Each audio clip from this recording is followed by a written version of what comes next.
A wave of spontaneous protests over Iran's weak economy swept into Tehran on Saturday, with college students and others chanting against the government just hours after hardliners held their own rally in support of the Islamic Republic's clerical establishment. The demonstrations appear to be the largest to strike the Islamic Republic since the protests that followed the country's disputed 2009 presidential election. Thousands already have taken to the streets of cities across Iran, beginning at first on Thursday in Mashhad, the country's second-largest city and a holy site for Shiite pilgrims. The protests in the Iranian capital, as well as US President Donald Trump tweeting about them, raised the stakes. It also apparently forced state television to break its silence, acknowledging it had reported on them on orders from security officials. Counter-revolution groups and foreign media are continuing their organized efforts to misuse the people's economic and livelihood problems and their legitimate demands to provide an opportunity for unlawful gatherings and possibly chaos, state TV said. The protests appear sparked by social media posts and a surge in prices of basic food supplies, like eggs and poultry.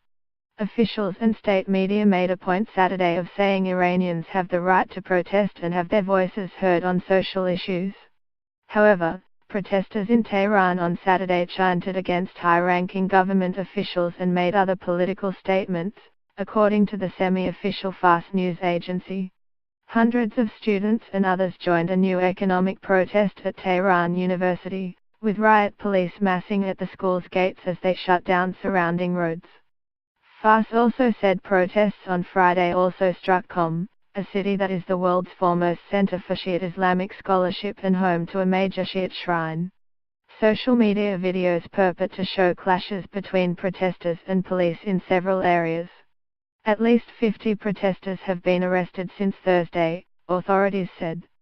State TV also said some protesters chanted the name of Iran's one-time Shah, who fled into exile just before its 1979 Islamic Revolution.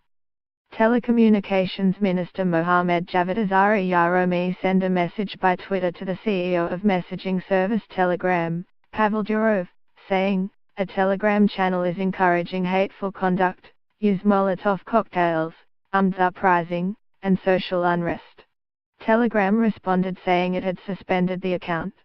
A Telegram channel, Amadeus, started to instruct their subscribers to use Molotov cocktails against police and got suspended due to our no calls for violence rule.